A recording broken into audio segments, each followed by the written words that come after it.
Cordiales saludos, amigos y hermanos. Hoy vamos a continuar con las parábolas y enseñanzas de nuestro Señor Jesucristo. La Biblia nos habla acerca de parábolas específicas de correcciones que Jesús hizo sobre los dirigentes religiosos de su época, sobre el pueblo en general y también sobre parábolas proféticas. Otra de las parábolas proféticas es la que vamos a estudiar hoy, la parábola de la viuda y el juez injusto. Para poderla entender, nos vamos a poner de rodillas para hacer una oración.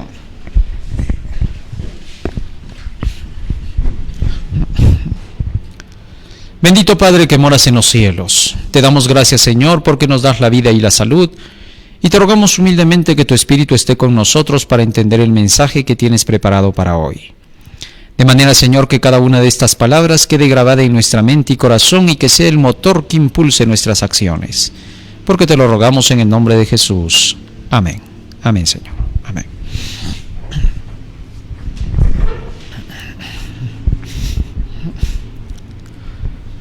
La parábola para el día de hoy la encontramos registrada en el libro de San Lucas en el capítulo 18. ¿Por qué razón Jesús habló acerca de esta parábola? Después de haber mencionado el Señor acerca de la venida del reino, de cómo sería la segunda venida de Cristo y cómo se establecería el reino de Dios, en todo el capítulo 17, desde el versículo 20 hasta el 37, luego también entró en el terreno tanto profético como de preparación para los hijos de Dios. Y dice el versículo 1 del capítulo 18 de San Lucas: también les refirió Jesús una parábola sobre la necesidad de orar siempre y no desmayar. De manera que esta parábola iba a estar relacionada con la necesidad de la oración. Pero por sobre todo, esta parábola iba a ser aplicada para los últimos días, como lo vamos a ver a continuación. Leamos primero la parábola. Nos dice así la Biblia: también les refirió Jesús una parábola sobre la necesidad de orar siempre y no desmayar, diciendo: había en una ciudad un juez que ni temía a Dios ni respetaba a hombre. Había también en aquella ciudad una viuda, la cual venía a él diciendo: hazme justicia de mi adversario. Versículo 4. Y él no quiso por algún tiempo, pero después de esto dijo dentro de sí: aunque ni temo a Dios ni tengo respeto a hombre, sin embargo, porque esta viuda me es molesta, le haré justicia. No sea que viniendo de continuo me agote la paciencia. Y dijo el Señor: oíd lo que dijo el juez injusto. Versículo 7.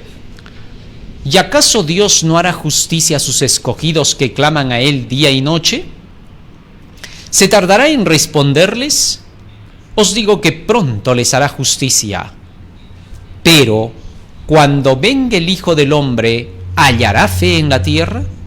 Sin duda, este versículo 8 nos ubica en el tiempo.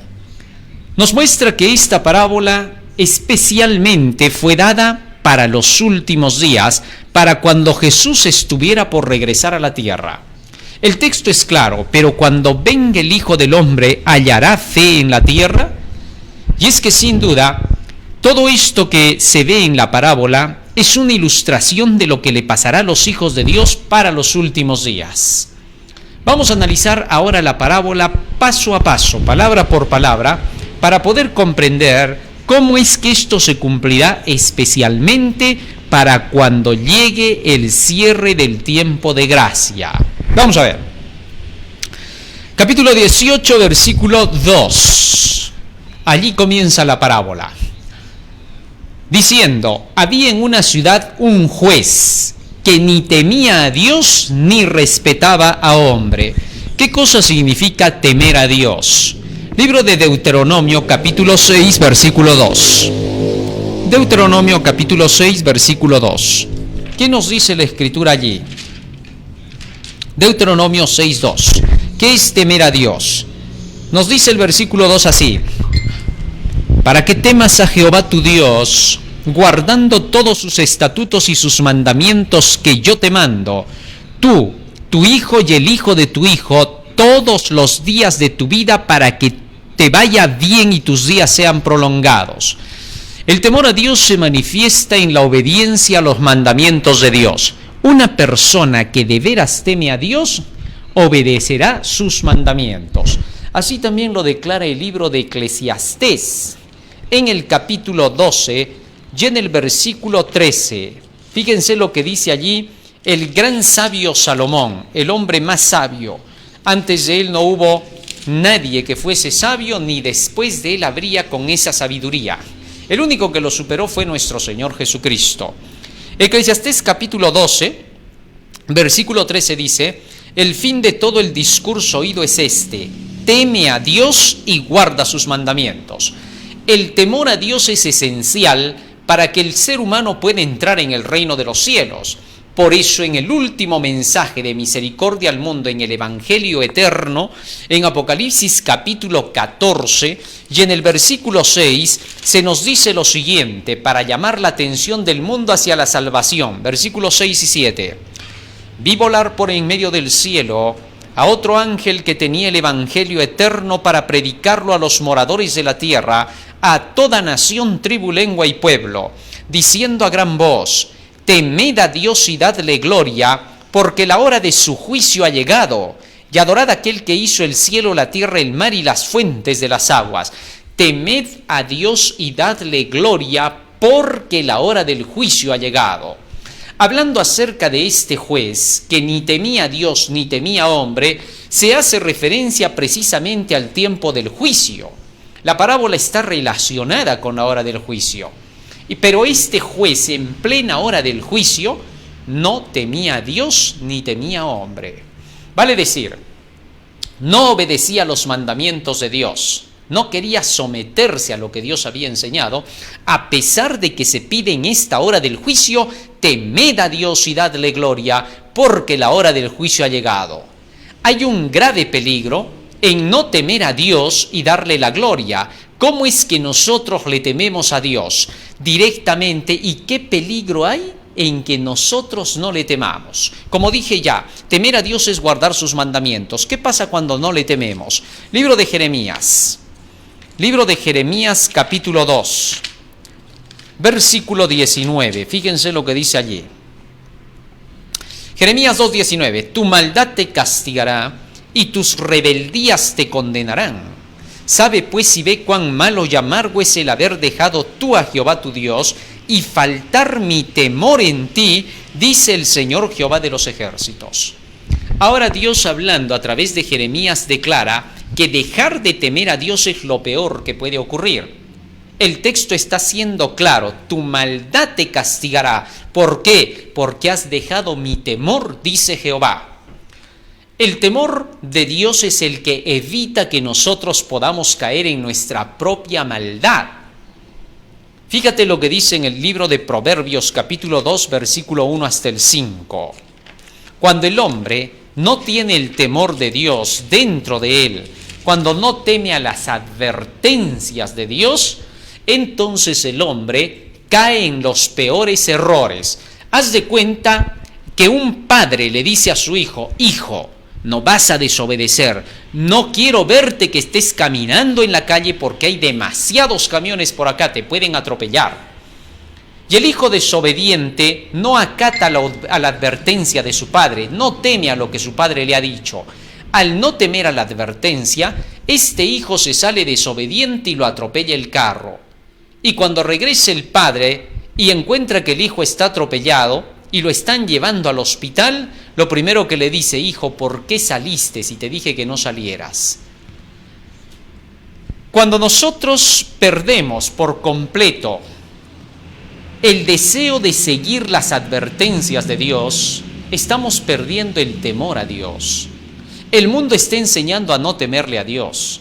El mundo está haciendo creer que como Dios es amor, no tenemos nada que temer de lo que Él diga o haga. Eso no es verdad. Precisamente porque Dios es amor, nos quiere proteger y nos da advertencias para que no caigamos en el error. Por eso Él nos dice: cuidado que vaya a faltar mi temor en ti, tu propia maldad te castigará. Cuando un hombre toma licor, sube al carro y pone toda la velocidad estando borracho, no es Dios quien lo castiga, es su desobediencia, su propia maldad la que lo castiga. Choca y solo es el resultado de la acción que realizó. Dios no tuvo nada que ver en el asunto, Dios le advirtió que no lo hiciera, pero fue el hombre el que cosechó el mal. Muchas personas dicen, Diosito me ha castigado. No, pero el texto está diciendo claramente, tu propia maldad te castigará. Por lo tanto, es indispensable que debamos tener el temor de Dios dentro de nosotros. Esto no hay que olvidarlo jamás. Proverbios 2:1-5 dice así: Hijo mío, si recibieres mis palabras, si mis mandamientos guardares dentro de ti, haciendo estar atento tu oído a la sabiduría, si inclinares tu corazón a la prudencia, si clamares a la inteligencia y a la prudencia dieres tu voz, si como a la plata la buscares y la escudriñares como a tesoros, entonces entenderás el temor de Jehová y hallarás el conocimiento de Dios.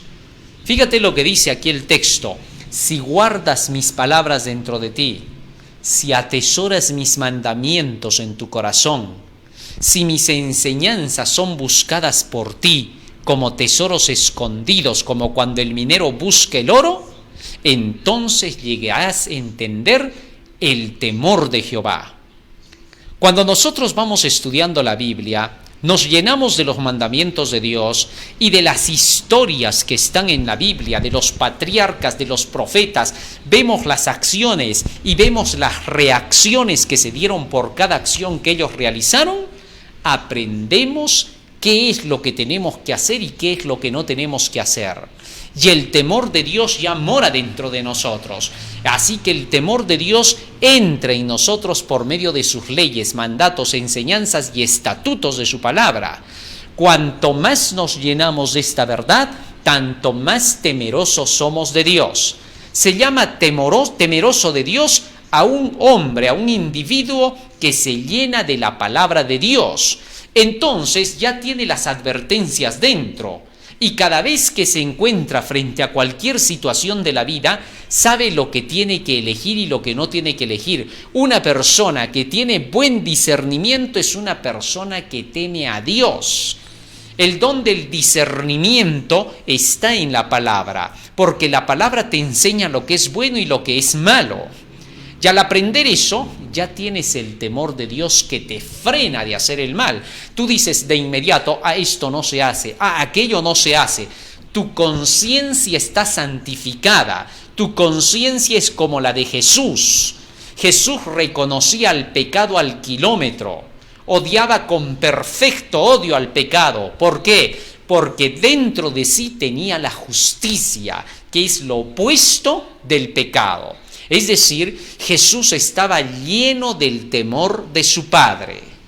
Así nos dice el libro de Hebreos. Eso le evitó pecar a Jesús. Es decir, cuando digo evitó pecar, significa le evitó sufrir a Jesús y que todo le salga bien. Cuando una persona tiene conocimiento, todo le sale bien. ¿Por qué? Porque conoce lo que tiene que hacer. Si es alguien que conoce de computadoras, sabe cómo trabajarlas, sabe cómo operar. Pero si es alguien que no conoce, anda temeroso y todo le sale mal. Entonces de Jesús se dice, Hebreos capítulo 5, versículos 7 y 8, y Cristo en los días de su carne, ofreciendo ruegos, súplicas, gran clamor y lágrimas, al que le podría librar de la muerte, fue oído a causa de su temor reverente. Así que Jesús tenía temor reverente. La versión antigua todavía dice más claro, ¿no? Dice, por su miedo reverencial. Miedo a no hacer lo que Dios le había advertido. Tenía temor a las advertencias divinas y gracias a ese temor Cristo fue victorioso en la tierra. Satanás es el único que no quiere que le temas a Dios. Él en el cielo se lo enfrentó a Dios. Miguel y sus ángeles peleaban contra el dragón y sus ángeles, dice Apocalipsis 12:7. Pero ¿cuál fue el resultado? No fue nada placentero, porque entonces el dragón fue echado del cielo junto con sus ángeles. Así que entonces La falta de temor a Dios trae desgracia. Se la trajo a Lucifer y se las trajo a todos los seres humanos que a través de la historia han vivido sin el temor de Dios. Muy bien, ahora teniendo en cuenta que el temor a Dios trae como buen resultado la salvación y el hacer lo correcto, de este juez de la parábola se dice que no le temía a Dios. Hay gran peligro de que en esta hora del juicio, que ya estamos viviendo previo a la segunda venida de Jesús, olvidemos que debemos de tener temor a Dios. Satanás inducirá a los hombres a que éstos pierdan el temor de Dios. En el libro de Filipenses, por eso el apóstol Pablo nos advirtió para que no cometamos errores en esta última hora. Filipenses capítulo 2, y en el versículo 12 y 13, por tanto, amados míos, como siempre habéis obedecido, no como en mi presencia solamente, sino mucho más ahora en mi ausencia, ocupaos en vuestra salvación con temor y temblor. Es decir, ocúpate de la salvación todos los días, llenándote del temor de Dios. De eso se trata. Cuanto más estudias la Biblia, tanto más temeroso de Dios eres. Cuando digan a alguien, ese hombre es temeroso de Dios, es porque ese hombre está lleno de la palabra de Dios. Pero si es una persona que dice ser bautizada, aunque sea pastor, dirigente, quien quiera que sea, y que no le gusta la Biblia y que todavía te dice, mucho conocimiento no te va a salvar, es una persona que no teme a Dios en nada, es igual que este juez injusto. No teme a Dios. ¿Sabes por qué? Porque el temor no nace de tu corazón. El temor es puesto por Dios. Por eso dice, entonces hallarás el temor de Dios. Así que en ninguna manera tu temor personal tiene que ver con el temor a Dios. El temor a Dios solo tiene que ver con la palabra de Dios. Y cuando el texto bíblico dice, temed a Dios y dadle gloria porque la hora del juicio ha llegado, lo que te está diciendo es, llénate de la palabra de Dios, conoce todas las advertencias de Dios, para que en la hora del juicio tengas respuestas y puedas salir libre, tranquilo y feliz. Pero si no tienes la palabra de Dios dentro, no soportarás en esta hora del juicio, aunque ores todo el día y aunque seas el más sincero de la tierra. De nada te servirá. ¿Comprendiste eso? Cientos y miles de personas y cientos de pastores religiosos declaran que no hay que temerle a Dios. La nueva era con el espiritismo ha llegado a la conclusión de que no hay que temer a Dios. ¿Por qué? Porque dicen, Dios es amor, no tenemos nada que temer de Él, porque Él es muy bueno. Todos nosotros sabemos que por lo mismo que Dios es amor, tenemos que temer a las advertencias que nos da cuando nos dice no hagas esto porque te va a ir mal, hijito. No es que Dios te mande el mal, sino que tú lo cosechas. Gálatas capítulo 6, versículo 7, el apóstol Pablo es claro cuando dice, no os engañéis, Dios no puede ser burlado, que todo lo que el hombre sembrare, eso también cosechará. Gálatas capítulo 6, versículo 7. Sin duda la palabra del Señor no nos puede engañar. Así que todo lo que el hombre sembrare, eso también cosechará. Muy bien, teniendo eso en cuenta, este juez no temía, dice, a Dios. Quiere decir que no le importaban las leyes de Dios. No sé cómo era juez. Porque no puede ser juez alguien que no cree en la Biblia. Quítesele el cargo. Así de sencillo. No tiene derecho. ¿Por qué? ¿Cómo va a ser juez alguien que desprecia las leyes divinas? Si de las leyes de Dios salen todas las leyes para los hombres. Así que si conoces algún juez que por ahí no cree en la Biblia o que está mezclado con alguna sociedad secreta, masones, francmasones o lo que sea, no le creas. Jamás le creas a ese juez, no tiene derecho a hacerlo. Cuanto antes le quiten el cargo, mucho mejor será, para que tenga la bendición de Dios. Mientras tanto, no tiene la bendición de Dios ese hombre. Dios no camina con él, por sincero que sea en lo que crea. ¿Sí? Porque tiene que representar a Dios. Todo juez en la tierra es un reflejo de la imagen de Dios. Por tanto, tiene que portarse como Dios lo haría. Ser justo, nada coimero, porque si es coimero ya está condenado, a menos que se arrepienta y deje de coimear. Sí, porque desgraciadamente muchos jueces caen en la coima. Satanás los tienta más a ellos porque saben que representan a Dios, siendo que son jueces. Por eso, si quieres ser un buen juez, primero tienes que encomendarte a Dios cada mañana estudiando la Biblia y orando. Sería 1000 veces mejor que dejes tus otros libros antes que dejes la Biblia, porque tú representas a Dios y por lo tanto cuando el Señor venga tu juicio será más severo, porque hasta la altura de lo que tú fuiste se te reclamará, ya que tú hacías juicio sobre otros, se hará juicio sobre ti. Qué maravilloso, ¿no? Qué lindo, esto es puro amor de Dios, innegable, sabe cómo se tienen que tratar las cosas. Pero a la vez que este hombre no temía a Dios, sorprendentemente tampoco temía a los hombres. ¿Cómo es eso? Este no respetaba las leyes de Dios ni tampoco respetaba las leyes que él mismo conocía. O sea, era un juez perverso, en otras palabras. Increíble. Eso es lo que está presentando la Biblia.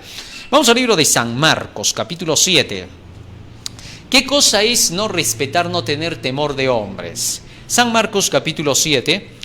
Y en el versículo 6, respondiendo Jesús les dijo a los fariseos: hipócritas, bien profetizó de vosotros Isaías como está escrito: este pueblo de labios me honra, pero su corazón lejos está de mí, pues en vano me honran, enseñando como doctrinas mandamientos de hombres. Aprender mandamientos de hombres y obedecer mandamientos de hombres es temer a los hombres. Fíjate lo que dice en Isaías capítulo 29, versículo 13.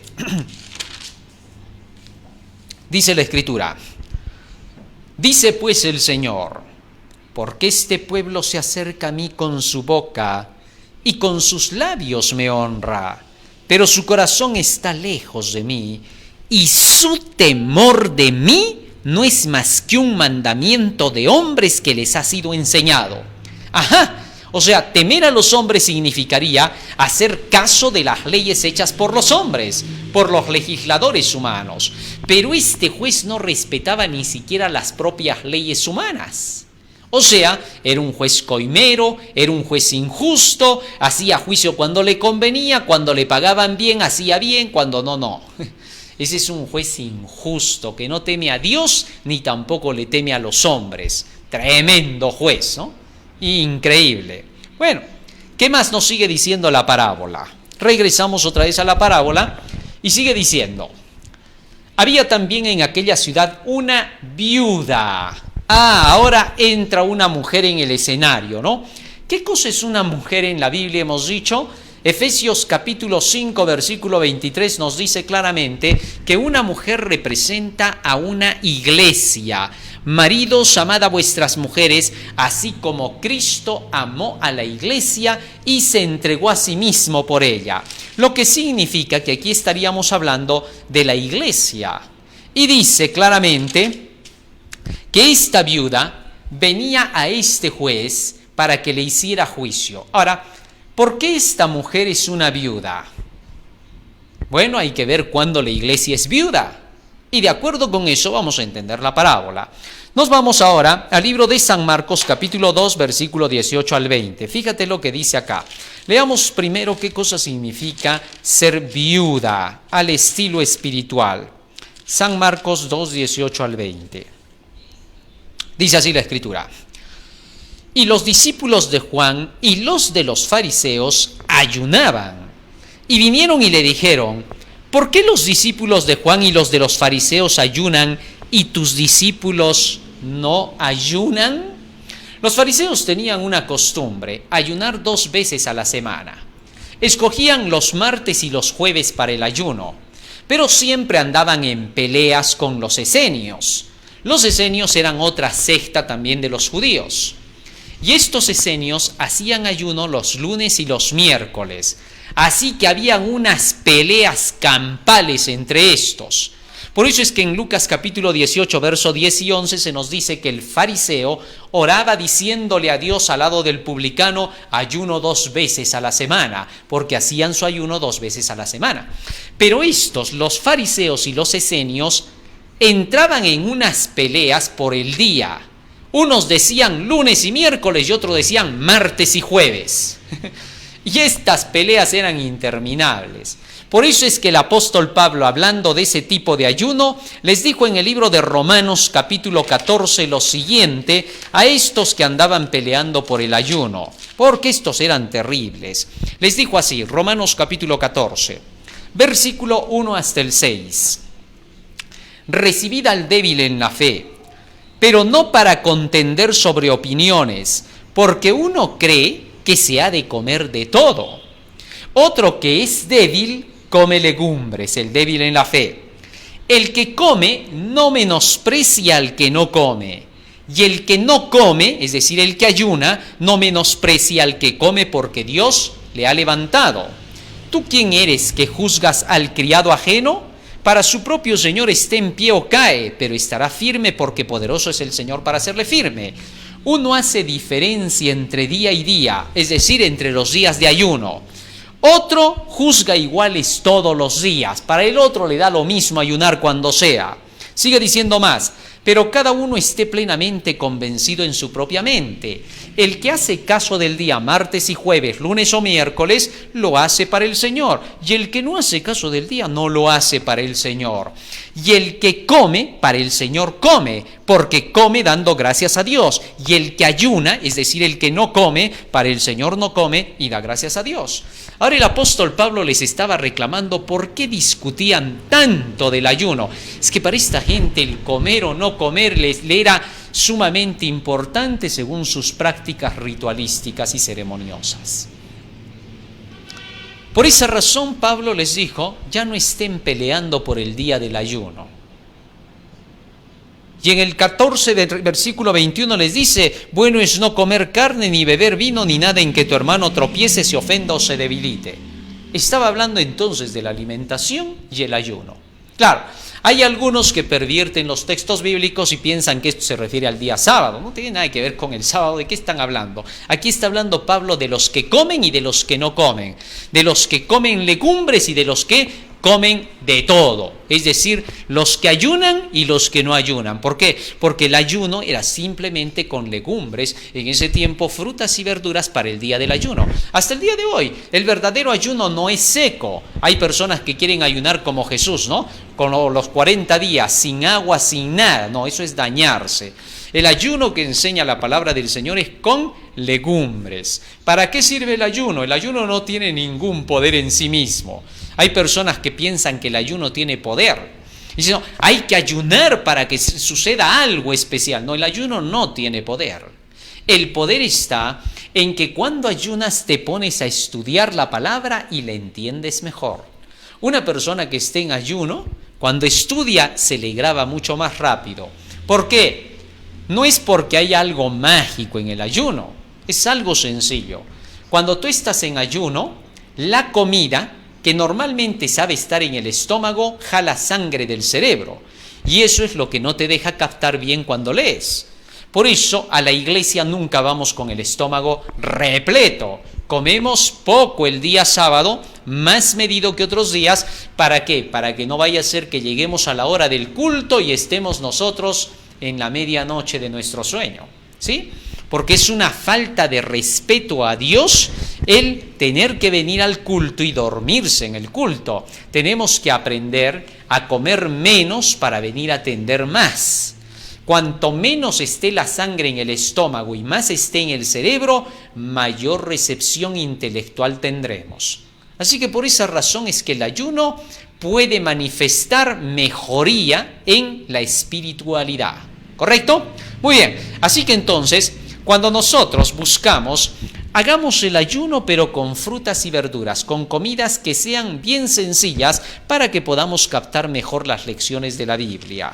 Regresamos otra vez al libro de San Marcos, al capítulo 2, pero no nos vamos a quedar ya en el ayuno porque ese no es nuestro tema. Ya hablaremos de eso en otro momento. San Marcos capítulo 2, versículo 19 dice, Jesús le dijo, ¿acaso pueden los que están de bodas ayunar mientras está con ellos el esposo? Entre tanto que tienen consigo al esposo, no pueden ayunar. Mientras Jesús les estaba dando la palabra de vida, ellos no necesitaban ayunar porque Jesús les hacía entender todo. Cada vez que ellos se sentaban a escuchar a Jesús, les explicaba con lujo de detalle cada una de sus enseñanzas, parábolas, milagros, historias de la Biblia. Todo preguntaban ellos y Jesús les decía, esto significa esto significa aquello, significa esto más. No necesitaban ayunar. Pero cuando el esposo ya no estuviera con ellos, ahí tendrían que ayunar. Mientras tanto que el esposo estaba con ellos, no tenían por qué hacerlo. Cuando Jesús fue crucificado y durante esos días Jesús no estuvo con los discípulos y aún la semana posterior no estuvo, ellos tuvieron que pasar por ese tiempo de ayuno hasta el Pentecostés. Pero ahora tenían al esposo junto a ellos. ¿Por qué iban a ayunar? No les hacía falta. Un ayuno estaba de más. Cuando ya el esposo no estuviera, ahora las cosas cambiarían. Y entonces Jesús siguió diciendo, versículo 20, pero vendrán días cuando el esposo les será quitado y entonces en aquellos días ayunarán. ¿Cuándo es que para estos días el esposo va a ser quitado? Cuando Jesús ya no esté intercediendo por nosotros allá en el cielo en esta hora del juicio. ¿Cuándo va a ser eso? Cuando se cierre el tiempo de gracia. Así que entonces, para ese tiempo el pueblo del Señor estará como la viuda. No tendrá el esposo y tendrá que ayunar. Y es por eso que para el tiempo de angustia se promete solo pan y agua para los que van a tener que resistir en el tiempo final. Ahora bien, siendo que esta viuda entonces representa a la iglesia que está sin el esposo, tendrá que estar bajo las leyes humanas de jueces injustos para esa época que no apoyarán la verdad del sello de Dios del día sábado. Entonces será tiempo en que esta iglesia pedirá que se le haga justicia. Increíble. Bueno, y aquí Jesús puso la ilustración de cómo es que para ese tiempo el Señor protegerá a su pueblo. Dijo, hablando del juez injusto. San Lucas capítulo 18, y ahora al versículo 3, continuamos con la parábola. Sigue diciendo, había también en aquella ciudad una viuda, la cual venía a él, al juez injusto, diciendo, hazme justicia de mi adversario. Ahora bien, ¿quién es el adversario? La palabra adversario significa Satanás. Así que desde el principio fue el adversario contra Dios. Y ahora se le pedía a este juez injusto, a un juez que no temía a Dios, que no creía en las leyes de Dios, en el sábado sobre todo, no creía tampoco en las leyes humanas, puesto que se nota que era un juez injusto, totalmente corrupto. Dice que la mujer le decía, hazme justicia, hazme justicia, hazme justicia. Llegaba el otro día, hazme justicia. Salía a la calle, hazme justicia. Iba a llegar a su casa, hazme justicia. Parecía un fantasma esta mujer. No lo dejaba en paz. Así que entonces el hombre llegó a un punto donde dijo, ya esta mujer ya me tiene harto. Así que voy a tener que hacerle justicia. Sigue diciendo la parábola. Versículo 4. Y él no quiso por algún tiempo, pero después de esto dijo dentro de sí, aunque ni temo a Dios ni tengo respeto a hombre. Versículo 5. Sin embargo, porque esta viuda me es molesta, le haré justicia. No sea que viniendo de continuo me agote la paciencia. Muy bien, este juez injusto reaccionó, ¿no? Y dijo, ya, esta mujer ya me cansó, ya me tiene harto, no vaya a ser que algo pase acá. Así que le voy a hacer justicia a esta mujer. Ahora Jesús dijo, seguimos leyendo, versículo 6. Y dijo el Señor, oíd lo que dijo el juez injusto. ¿Y acaso Dios no hará justicia a sus escogidos que claman a Él día y noche? ¿Se tardará en responderles? Versículo 8. Os digo que pronto les hará justicia. Qué interesante. Ahora Jesús hizo la comparación. Si este juez injusto llegó a actuar en favor de esta viuda, ¿cuánto más actuará Dios en favor de su iglesia que esté sin intercesor en el tiempo final, para la hora del tiempo de angustia? Os digo que les hará juicio prontamente. Los hijos de Dios, cuando salga el decreto dominical y cuando se cierre el tiempo de gracia y se saque el decreto de muerte contra ellos, clamarán día y noche por su libramiento. Un decreto de muerte que sea contra los hijos de Dios llamará su atención. No tendrán terror de morir, no. Tendrán terror de no haberse arrepentido de todos sus pecados y que por causa de alguno de estos pecados los impíos les vayan a sacar ventaja y les digan: y tú en este pecado y aquel otro más, ¿y qué cosa dice? Pues ¿dónde estaba que teníamos que cambiar? ¿De qué leyes hablas? Entonces por eso van a temer. Y para ese tiempo clamarán día y noche cuando salga el decreto. Le pedirán a Dios que los ayude. Parecerá que ya todo está en contra de ellos y a punto de ser aniquilados. Pero la promesa del Señor es que Él responderá sus oraciones cuando clamen a Él de día y de noche. Apocalipsis capítulo 3, versículo 10. Apocalipsis capítulo 3, versículo 10. Fíjate lo que dice aquí el Señor. Por cuanto has guardado la palabra de mi paciencia, yo también te guardaré de la hora de la prueba que ha de venir sobre todo el mundo para probar a los que moran en la tierra. Esta es la gran prueba final. Cuando salga el decreto dominical y se cierre el tiempo de gracia y llegue el tiempo de tribulación y angustia, entonces el Señor dice: yo te libraré porque guardaste la palabra de mi paciencia. Y en el versículo 11 dice: he aquí yo vengo pronto, retén lo que tienes para que nadie tome tu corona. ¿Eso qué quiere decir? Que este acontecimiento de la gran prueba es precisamente antes de que Jesús entre a la tierra. Ese es el tiempo de angustia. Y el texto dice: por cuanto has guardado la palabra de mi paciencia, yo también te guardaré. Y la palabra de la paciencia de Dios dice que tendremos que clamar a Él día y noche en ese tiempo, rogarle al Señor que nos libre de nuestros enemigos para esa época. Debemos aprender a orar por eso al Señor cada vez que tenemos alguna necesidad. La Biblia nos dice que cada vez que Moisés tenía que hacer algo, tenía que atacar una ciudad o tenía que avanzar con el pueblo, Moisés consultaba con Dios. No había una sola cosa que hiciera Moisés sin consultar, y eso lo convirtió en el hombre más poderoso de la historia en su época. Moisés es una representación de todo el poder de Dios en un hombre. Imagínate, por su mano Dios hizo que cayeran las plagas en Egipto. Por su mano Dios hizo que los sacara de Egipto. Por su mano Dios hizo que se abriera el mar rojo.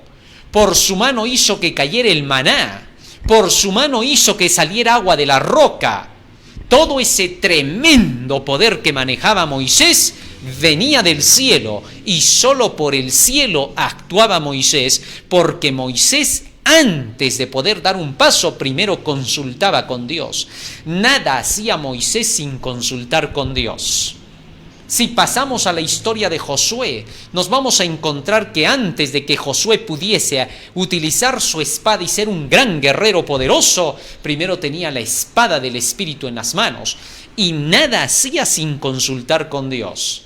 Cada vez que iba a realizarse algo, momentito decía: voy a preguntarle a Dios. Su poder estaba en Dios. Por tanto, todo lo que tengamos que hacer, tenemos que hacerlo consultando con Dios. Oración es lo que el hombre necesita para comunicarse con Dios. Pero la oración no es un monólogo, es un diálogo. La oración sola no tiene poder si no hay un diálogo con Dios. Por eso, en el libro de Proverbios, el gran sabio Salomón nos dice cómo debe de funcionar la oración. Proverbios capítulo 28, versículo 9. Fíjate lo que dice allí.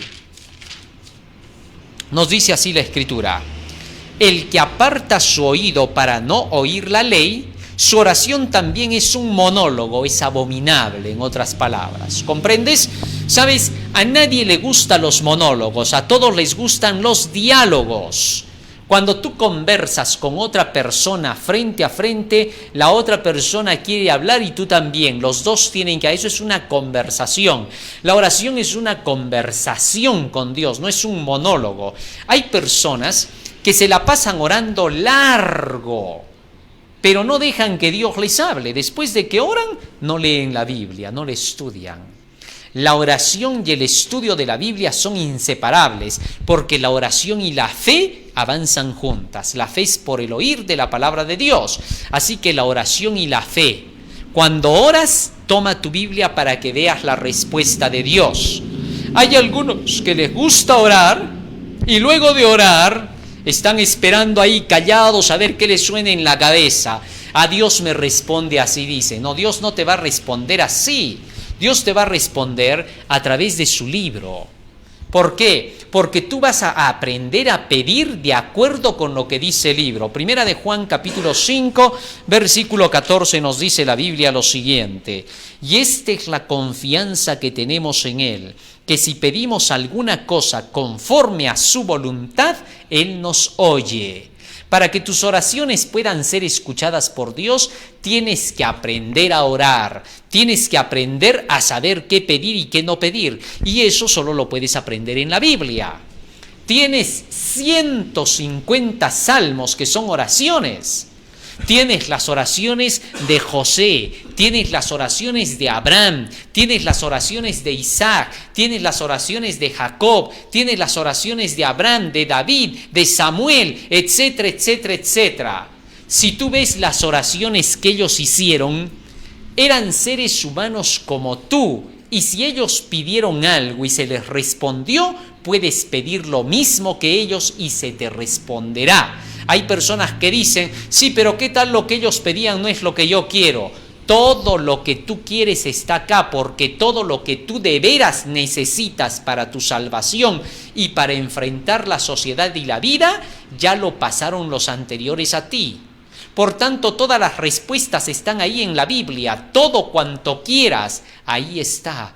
Por eso se llama la Biblia la verdad. Y si tú vienes a la palabra así y buscas en ella como a tesoros, buscar como a tesoros significa tener que indagar, escudriñar, hasta comprender. Todo aquel que comprende la palabra de Dios comprenderá todas las cosas de la vida. Sabrá lo que tiene que hacer, sabrá qué tiene que estudiar, sabrá con quién se tiene que casar, sabrá en qué tiene que trabajar, todo lo sabrá. ¿Por qué? Porque estudia, porque tiene todas las respuestas, porque aprende de ese libro. Y así como Moisés no da un paso sin primero consultar con Dios, tú tienes que aprender a consultar. Consultar no es malo, no consultar sí. Ahí muestras tu humildad. Muy bien. Cada oración que los hijos de Dios hacen tiene que ser inspirada por el Espíritu Santo, no tiene que ser inspirada por su mente, porque el apóstol Santiago advierte que cuando tú quieres inspirarte con tu mente para tener que pedirle algo a Dios, terminas pidiendo lo que no debes. Fíjate lo que dice acá. Santiago, capítulo 4, versículo 3. Pedís y no recibís, porque pedís mal, para gastar en vuestros deleites. ¿Te diste cuenta? Pedís y no recibís porque pedís mal. Para pedir bien, entonces uno siempre va a preguntar razonablemente. Bueno, ¿y cómo se pide bien entonces? Ah, buena pregunta, ¿te diste cuenta? Entonces la respuesta es, ven y mira cómo pedía David, cómo pedía Abraham, cómo pedía Isaac, y cuando veas cómo pedían ellos, pídelo igualito y ya estás pidiéndolo bien. ¿Por qué? Porque así es como se enseña en la Biblia que se tiene que pedir. A eso el apóstol Pablo le dice lo siguiente que vamos a leer. Libro de Romanos, capítulo 8. Fíjate lo que dice allí. Romanos, capítulo 8, versículo 26, dice la Escritura. Y de igual manera, el Espíritu nos ayuda en nuestra debilidad. Pues, ¿qué hemos de pedir como conviene? No lo sabemos. Pero el Espíritu mismo intercede por nosotros con gemidos indecibles. ¿Quién dice que intercede por nosotros? El Espíritu Santo con gemidos indecibles. ¿Y cómo hace eso el Espíritu? Vamos a ver, para saber cómo intercede. Libro de San Juan, capítulo 6, versículo 63. San Juan, capítulo 6, versículo 63. Fíjate lo que dice allí. El Espíritu es el que da vida, la carne para nada aprovecha. Las palabras que yo os he hablado son espíritu y son vida. Ajá, o sea, estas palabras son espíritu. Y para que el Espíritu interceda, porque tú no sabes lo que vas a pedir, pero Él sí, Él te enseña en este libro lo que vas a pedir. Y te dice todo lo que tú necesitas, puesto que Dios es el que te dice tienes que ser santo, solo Él te puede decir cómo lograr serlo. Santo no significa lo que te ha hecho creer la Iglesia Católica ni las protestantes. Santo significa lo que dice la Biblia. Santidad significa justicia, perfección, felicidad, alegría, triunfo, éxito, logro, realización. Eso es la santidad. Eso es todo lo que ser humano debe de buscar si quiere ser un ser humano que alcance los niveles más sublimes estando en esta tierra. Estarás por cabeza y no por cola, dijo el Señor, cuando guardes mis mandamientos, enseñanzas, estatutos y leyes. ¿Correcto? Tal es así que cuando tú vengas a la palabra y te llenes de esa palabra del Espíritu, entonces te harás sumamente poderoso porque te podrás comunicar con el cielo, con Dios, con los ángeles como que son tus amigos.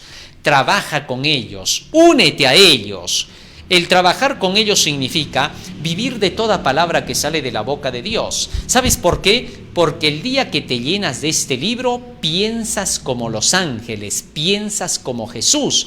Entonces ya puedes ser llamado para trabajar con Él. Obvio, si tú ves a una persona que ha estudiado para administración de empresas y que ha sido una persona muy eficiente en sus estudios y que ya tiene experiencia, entonces ¿tú qué cosa vas a hacer? Al primero que vas a contratar es a ese, porque serías necio si no lo haces. Así también es Dios. Cuando Dios te ve, que te consagras al conocimiento de la palabra de Dios, que vives del Espíritu todos los días de tu vida, es decir, de toda palabra que sale de la boca de Dios, entonces Dios sabe que eres eficiente. ¿Por qué? Porque puede confiar en ti. ¿Por qué puede confiar en ti? Porque sabe que tiene sus enseñanzas dentro de ti. Entonces ya sabe que cuando te pida algo, tú ya leíste y lo vas a hacer. No porque seas especial, no porque seas divino. Sí, porque hay gente que dice, yo solo le voy a creer si es especial o divino. Yo más bien diría, si es especial o divino, no le creo nada. Así de sencillo. ¿Por qué? Porque yo solo le creo a quien conoce la verdad. Y conoceréis la verdad, y la verdad os hará libres. Jamás le voy a creer a un ser que diga por ahí que es divino, que no lo hay. De hecho, no lo hay. ¿Por qué? Porque si voy a empezar a querer creer la verdad porque yo me encuentre una persona en la tierra que es un angelito de Dios con zapatitos y todo, ese día nunca va a llegar. Y si no, ¿dónde hay? Dímelo tú. ¿Cuántas personas hay que a veces ponen pretextos para no seguir la verdad de Dios, ¿no? No le creo a David por esto, no le creo a Abraham por esto, no le creo al otro por esto, no le creo tampoco a Dios ya. Ya no le creen a nadie. Es increíble, ¿no? Hay que tener cuidado por eso.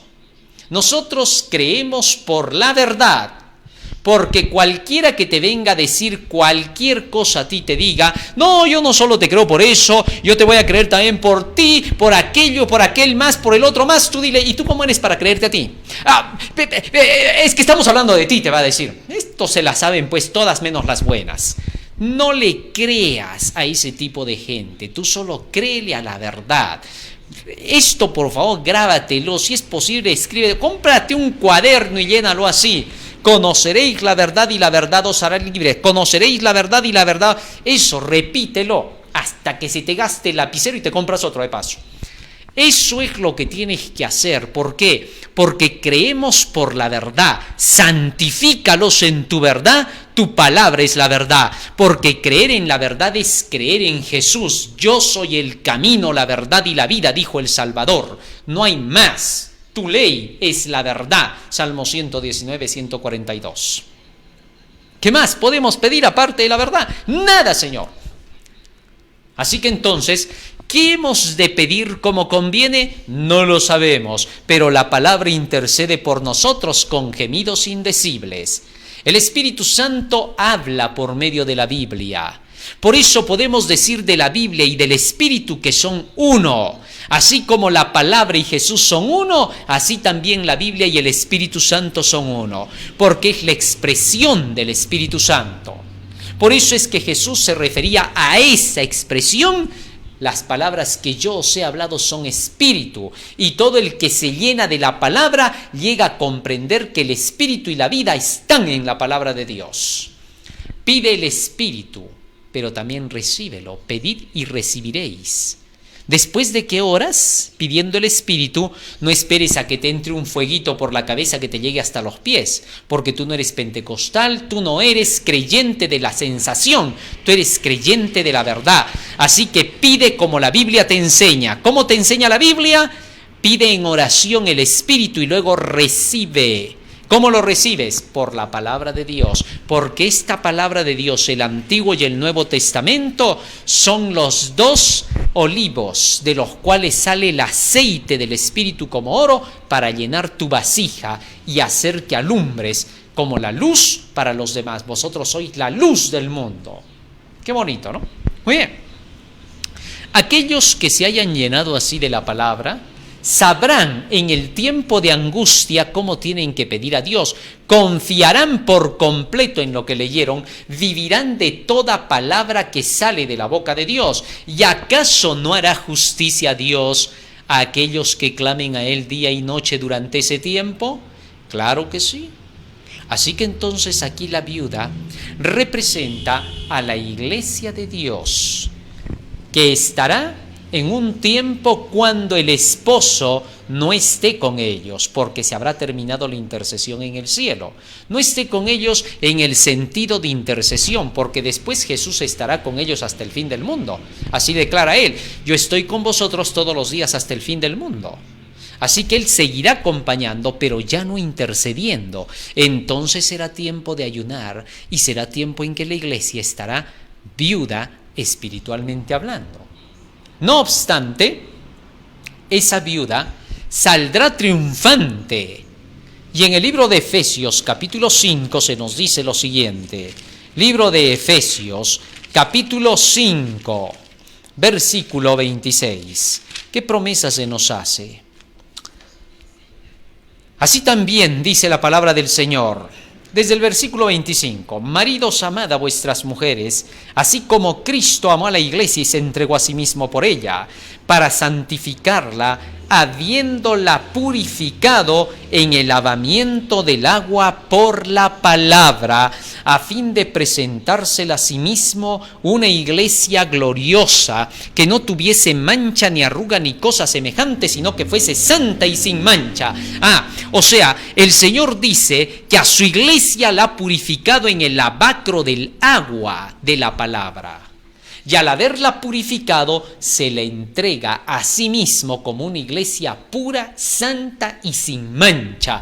Esa viuda que será purificada durante el tiempo de angustia terminará como una iglesia triunfante, una iglesia santa y pura para sí mismo. Esa será la verdadera iglesia triunfante. Hoy vivimos en la iglesia militante. Somos una iglesia que está militando, que está en guerra con las potestades de las tinieblas. No obstante, cuando Cristo venga, esa iglesia que habrá pasado por el tiempo de angustia, por las 7 postreras plagas y por la persecución horrenda de todos los impíos, esa iglesia terminará purificada gracias a todo eso. Durante todo ese tiempo estará clamando, gimiendo y llorando. No obstante, sus oraciones serán oídas por el Señor, porque acá dice que finalmente Dios hará justicia a los que clamen a Él de día y de noche. Dios quiera, querido hermano, que cada uno de nosotros podamos estar contados en esa iglesia. Que ahora, mientras tenemos la luz, caminemos con la luz.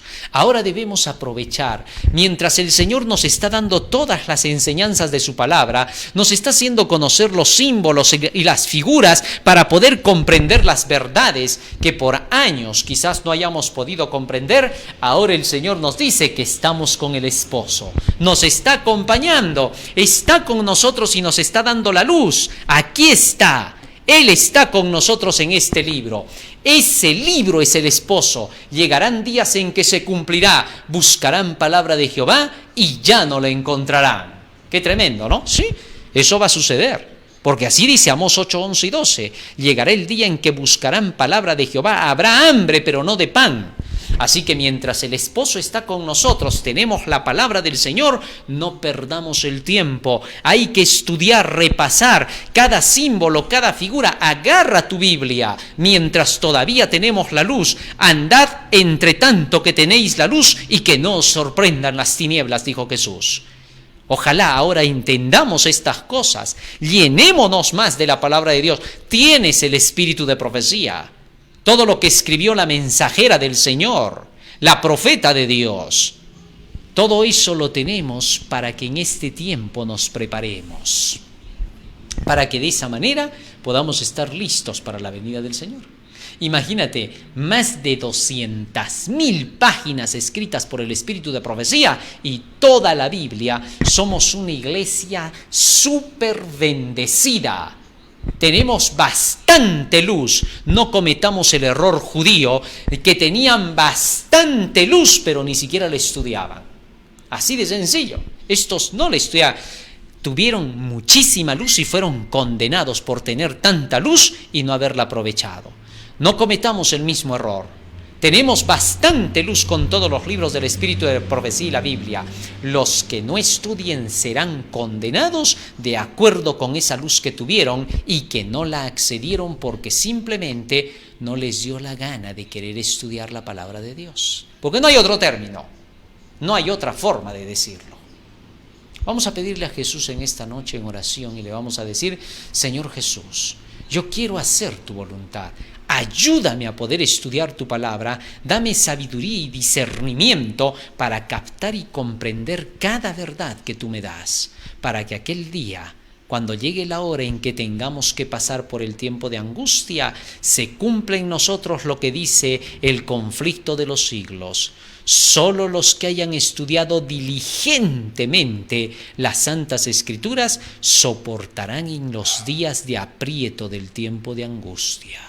Vamos a ponernos de rodillas y vamos a hacer una oración para terminar con nuestro tema.